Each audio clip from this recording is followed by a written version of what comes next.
Can an AI tool create a topical map? I think this is one of the most common questions that I get asked with regards to topical maps. And surely you can click a button and get an AI tool to create it. So today I've got Germans. Now, Germans, you are a legend when it comes down to trying to set up systems and processes. And I know that you use different LLMs for a lot of different things. So it's going to be an interesting one.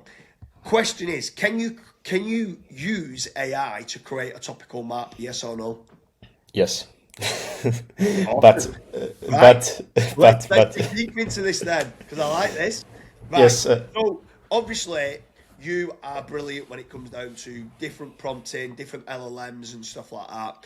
So how are you using AI to help? I'm presuming it's not just a click of a button and it's creating it, it's assisting you along the way. Is that correct? yes, exactly. I wanted to expand on the but. My main kind of like message there, it can assist you heavily, especially in the last 2-3 months. AI and things that you can do with Claude Code and agentic systems is crazy. So definitely it can assist you to a whole bigger degree than it was before. Maybe we've had that discussion 8-10 months ago. I would say no, but now there is definitely many more possibilities. There are many more possibilities with that, and assisting from ideation perspective. But then also once it all comes down to the process, if you know how to do things manually, you essentially need to create a sub-agentic system that will exactly do those things with the same mental models and thought processes that you have. But the biggest problem is maybe explaining that to AI, because let's say how Corey taught us about how to create topical maps and so on. Not always AI will understand what does that mean, because some of the concepts are quite abstract. They're not too deterministic. There are no only if-else statements. So probably need to train your AI and improve those prompts on the different components of that system to actually get the outputs that you want. I think a big one for this, for me, it was something I actually watched on one of your episodes, and like, I hated, don't take this the wrong way because I mean it in the nicest possible way. I hated that the fact that you used one of the words and it was called, obviously you just do this. And it was like, for you guys, it was really obvious the way you set something up. But for me, I was like, that wasn't obvious to me. And what it was you was talking about wine, and the way you worded it was, so it was obviously needed to go into the myronyms of it. And then when I had to search, like, what is a myronym? And I needed to, like, because I didn't really understand the hypernyms, hyponyms. I've obviously understood, like, acronyms and synonyms and stuff like that. But he was like, oh, yeah, you need to find the myronyms of the wine. And I'm like, what? That's not obvious to me. So I had to search, what is a myronym? And then when I went into it, I was like, oh, I can now understand. Yes, I understand why the myronyms are important because I understand wine, and I understand, but I would never have prompted it, AI, to say, can you extract me all the myronyms for premium wine? And this is where you guys, when you're using artificial intelligence and the way you're prompting it in the correct manner, and people like me, I couldn't use AI to create me a good quality topical map, because I wouldn't know what to prompt it correctly. Does that make sense? Yeah, exactly. And I think one other thing to understand is that AI knows language. It understands language. It understands lexical relations. So when you ask AI, give me myronyms, it will understand hypernyms, you name it, frame semantics, it will understand that. You don't necessarily need to understand it yourself, but if you want to employ some of these tactics, and especially when it comes to linguistics and language, then the AI can be a big help. But definitely prompting it properly. A few weeks ago in our company, one of also actually the persons from the community, Kahuna, he was developing the content brief system, and the biggest challenge was for a couple of weeks just explaining our SOP to AI to understand, so make sure it understands how it should work. Because from what we thought, how we were taught, let's say from course and from the course, how our SOP was written, it was very confusing for AI to understand at first. Yeah, I mean, for me, just so you understand the previous part there, it wasn't having a go at you. In fact, it was trying to explain that you guys are that intelligent that you just text certain things like as being like, oh yeah, well you just do this, this, and this, and it's like, but that's not obvious to the general public. So if anyone's watching this and I'm saying, can you use AI to create you a topical map? Yes, if you've done all the training of understanding what goes into a good quality semantic content network and a good quality topical map. Because me, when I was doing it, the way I was explaining it, I was getting ChatGPT and I was getting Claude, and it was agreeing with me, because so many times it just agrees with you. Yeah, you're right there. Yeah, you're right there.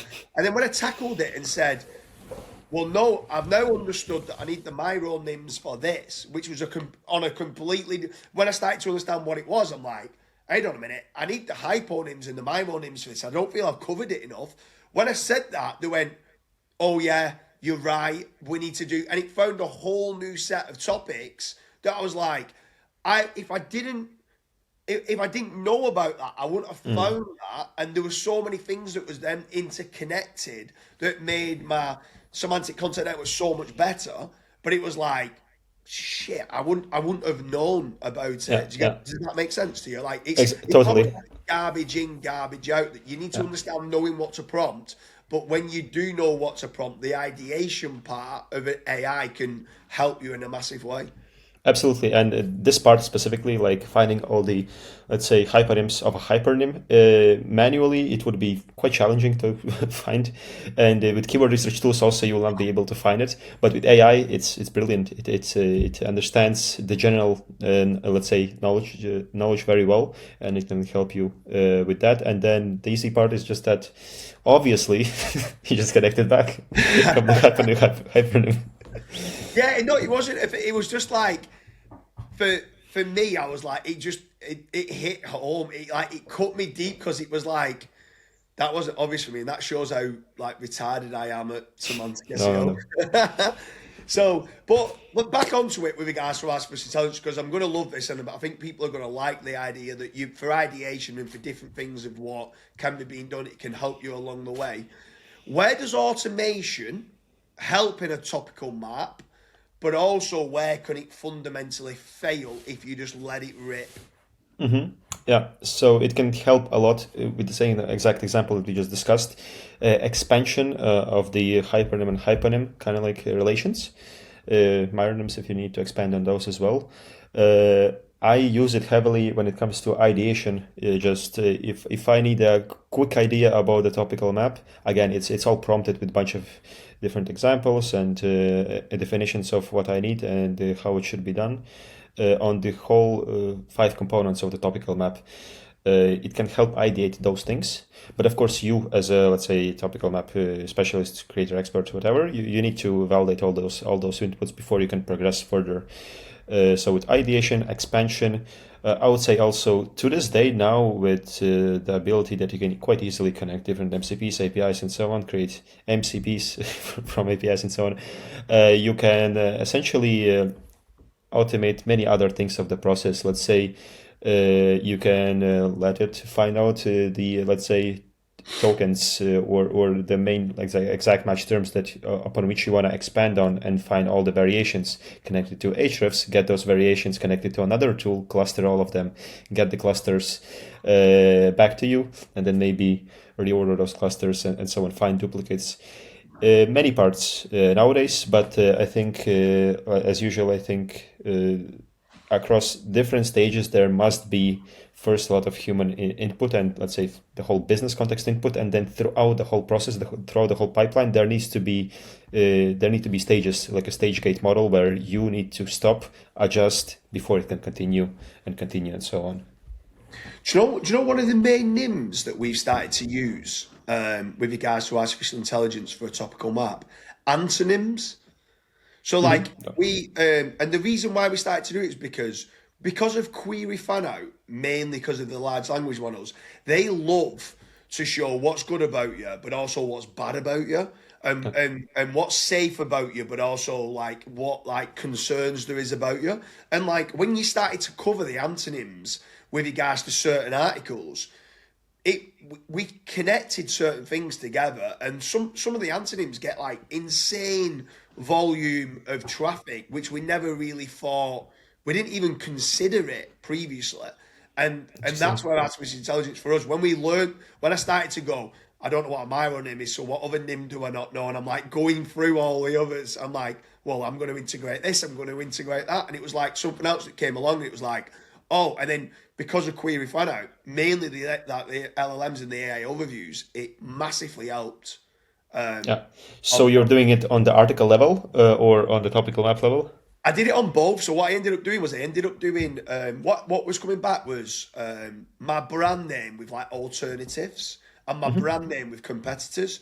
Now, I've done some on some sites, I've put it on my site, but on some sites, when it came back, I was like, I don't want this on my own site, but I'm going to do an article on it. So I'm covering the article saying, let's say like fat rank alternatives. And then what I would do is I would say, pretty much, you don't want to leave, they're the best. Yeah. We're planning to do the same now. Into a positive sentiment that when the LLMs are doing the query fan out, that negative sentiment type, what are the competitors of fat rank or what alternatives is it to fat rank? It's basically saying there is none, they're the best. and it was feeding back to the LLMs and doing great. But H1, H2, H3, fat rank number one, fat rank number two. And then for content briefs as well. So like we normally put it in the micro, but one of the last H2s will do something about almost like the pro, not just doing pros about something, doing the cons and showing one or two other things. Like we don't work with all businesses within the UK. We're quite selective with who we work with. So we touched upon that. And because we spoke about that slight negative sentiment, for some reason, I don't know if they've got some like balancing sentiment analysis, but if you only did positive, when the minute you added in an antonym and did touch upon a con, it seemed to help. That's at a page level anyway, not at a topical map, but it was interesting when I started to use AI for the topical maps.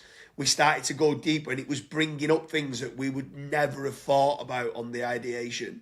But let's get back to it. Artificial intelligence, you're saying feed it the data like Ahrefs. How good is AI now for crunching the data? And have you found that when you're getting it to do certain things, you're going, well, actually, because of the search volume of this now becomes a more important page within the semantic content network, because now you've got the data. Has that come along and AI's helped you with that, with topical maps? For sure, yeah. If you nowadays it can do quite sophisticated data analysis, AI as well, compared to the early days when it was just hallucinating and couldn't really count. Now it's much better, and definitely if you provide that the input, maybe also add other parameters like the prominence and relevance plus the popularity from the data. You can basically filter out all the query terms that are going to be a part of your topical map or not. So for sure, now it is very capable of that. And then if someone does an AI generated topical map, how can you validate whether it's useful, incomplete, or completely wrong? Quite hard, but I would say doing some manual checks with just taking some of the topics and just checking the SERPs, checking the volumes, checking whether these pages actually deserve a page. I would say that this is probably going to be the case where AI would fail the fastest. It will probably suggest too many pages for which there's no query, or maybe topics that are basically not existent or merged with two different topics plus one another. You can kind of like sometimes maybe spot these already headings that are more like for click-through rate, maybe optimized from the old days. Those are some of the hints. But I would essentially need to model the topical map on my own first, and then do some of the checking whether, okay, within this category, do we have enough level of topics there? Does it actually correlate with the SERP, and whether the query deserves a page? Those would be the main ones to check. And then a couple of other questions. With regards to AI creating a topical map, is there any specific large language model that you're using, or are you using different ones? Are you using like ChatGPT? Are you using Gemini? Are you using Claude? Like, is there any one that you're preferring, or are you trying to just use all of them and seeing what differences come back? Yeah, mostly Claude, but for just simple ideation and so on, ChatGPT still I haven't been testing rigorously. Like as long as one works good enough, I just stick to it. Yeah, I didn't know whether you'd might use Gemini because it's Google owned, but it might have the data and it might come back with something slightly different. And obviously, more data, the better it can be. Something I've always thought about recently with regards to artificial intelligence and the different LLMs for topical maps. I think it would be brilliant for progressive optimization. So not the initial creation of the topical map. I feel like it needs your brains and everything of what you're doing. But let's say you created me a topical map and I knew it was expertly set up. But obviously, in another episode, we've spoke about like the site radius score. And there isn't a scoring mechanism where we might go, I won't say we go too broad, but we might open up certain pages that we shouldn't, or there's certain pages that we should open up and we've not yet opened them up. Once you've got that data with Google Search Console, you could load that into then, here's my topical map, here's all my data. Is there anything that you think we've done wrong or you think that we've missed backed up with the data? Because you said it can crunch the data really fast. Yeah. It's not really that you've made a mistake. It's just new things have opened up. There's new services that you might be offering. There might be new keywords. There might be much higher search volume for something that we didn't realize. And I feel for progressive optimization topical map, that's where AI, I think, could excel. Absolutely, and we talked also, just like you said as well, that it's not a one thing and done. It is dynamic and it is changing. The semantic distances between the query terms are changing. And I recently did a talk about content configuration, and basically there it was a big kind of like the main message is go to Google Search Console, see what you rank for any given page, and then actually try to reconfigure the content according to the impressions of the main queries that are basically having the same meaning of that group. And according to that, that is the biggest, let's say, takeaway. If you organize the page according to whole search demand on a specific, let's say, page, you'll increase the rankings there. But also it's going to show you where you rank poorly, which is again an idea for expansion of your topical map if you haven't considered that page yet. And maybe definitely, like you're saying, that what we are doing in the beginning with topical maps, with the first initial content briefs, we are just guessing.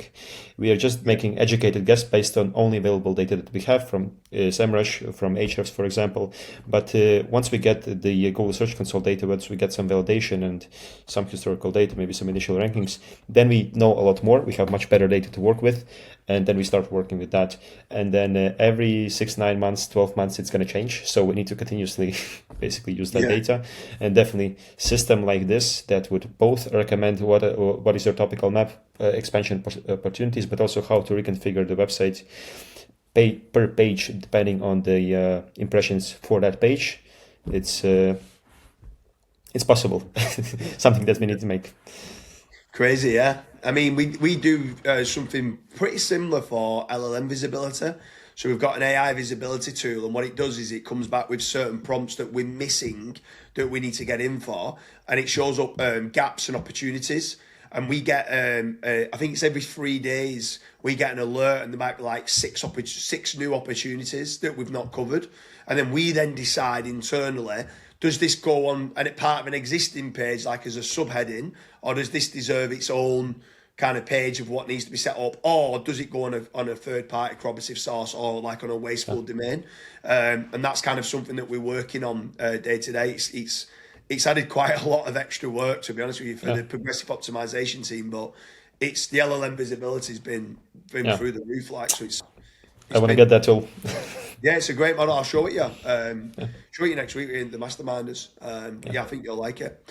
But anyway, anyone who's listening to this, we hope you like the episode about can an AI tool create a topical map.